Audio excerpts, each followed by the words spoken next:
Papa's Parrot by Cynthia Rylant. Though his father was fat and merely owned a candy and nut shop, Harry Tillion liked his papa. Harry stopped liking candy and nuts when he was around 7, but in spite of this, he and Mr. Tillion had remained friends and were still friends the year Harry turned 12. For years after school, Harry had always stopped in to see his father at work. Many of Harry's friends stopped there too to spend a few cents choosing penny candy from the giant bins or to sample Mr. Tillion's latest batch of roasted peanuts. Mr. Tillion looked forward to seeing his son and his son's friends every day. He liked the company. When Harry entered junior high school, though, he didn't come by the candy and nut shop as often, nor did his friends. They were older and they had more spending money. They went to a burger place. They played video games. They shopped for records. None of them were much interested in candy and nuts anymore. A new group of children came to Mr. Tillion's shop now, but not Harry Tillion and his friends. The year Harry turned 12 was also the year Mr. Tillion got a parrot. He went to a pet store one day and bought one for more money than he could really afford. He brought the parrot to his shop, set its cage near the sign for maple clusters, and named it Rocky. Harry thought this was the strangest thing his father had ever done, and he told him so, but Mr. Tillion just ignored him. Rocky was good company for Mr. Tillion.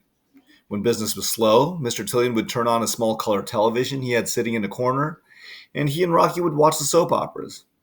Rocky liked to scream when the romantic music came on, and Mr. Tillion would yell at him to shut up, but they seemed to enjoy themselves. The more Mr. Tillion grew to like his parrot, and the more he talked to it instead of to people, the more embarrassed Harry became. Harry would stroll past the shop on his way somewhere else, and he'd take a quick look inside to see what his dad was doing. Mr. Tillion was always talking to the bird, so Harry kept walking. At home, things were different. Harry and his father joked with each other at the dinner table, as they always had. Mr. Tillion teasing Harry about his smelly socks, Harry teasing Mr. Tillion about his blubbery stomach. At home, things seemed all right. But one day, Mr. Tillion became ill. He had been at work unpacking boxes of caramels, and when he grabbed his chest and fallen over on top of the candy.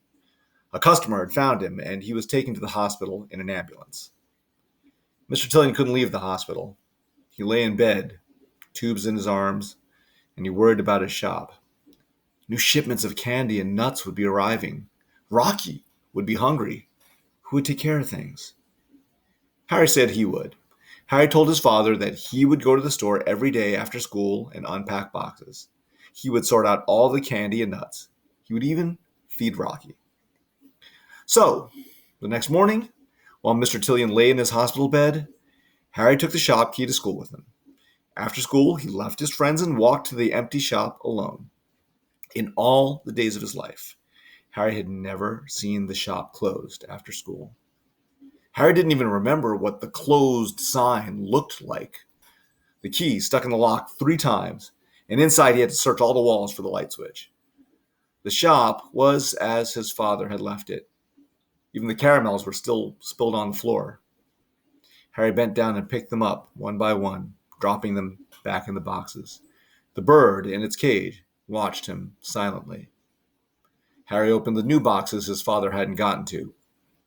Peppermints, jawbreakers, toffee creams, strawberry kisses. Harry traveled from bin to bin, putting the candies where they belonged. "Hello!" Harry jumped, spilling the box of jawbreakers. "Hello, Rocky!" Harry stared at the parrot. He had forgotten it was there. The bird had been so quiet, and Harry had been thinking only of the candy. "Hello," Harry said. "Hello, Rocky," answered the parrot. Harry walked slowly over to the cage. The parrot's food cup was empty. Its water was dirty.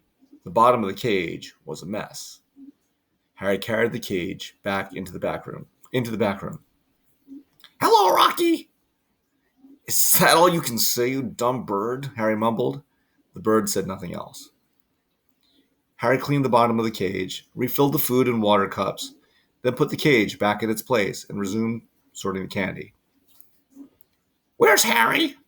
Harry looked up. "Where's Harry?" Harry stared at the parrot. "Where's Harry?" Chills ran down Harry's back. What could the bird mean? It was like something from the Twilight Zone. Where's Harry? Harry swallowed and said, I'm here. I'm here, you stupid bird. You stupid bird, said the parrot. Well, at least he's got one thing straight, thought Harry. Miss him! Miss him! Where's Harry? You stupid bird! Harry stood with a handful of peppermints. What? He asked. Where's Harry? Said the parrot. I'm here, you stupid bird! I'm here! Harry yelled. He threw the peppermints at the cage, and the bird screamed and clung to its perch. Harry sobbed. I'm here. The tears were coming. Harry leaned over the glass counter. Papa. Harry buried his face in his arms. Where's Harry? Repeated the bird. Harry sighed and wiped his face on his sleeve. He watched the parrot. He understood now. Someone had been saying for a long time, Where's Harry? Miss him. Harry finished his unpacking, then swept the floor of the shop. He checked the furnace so the bird wouldn't get cold. Then he left to go visit his papa.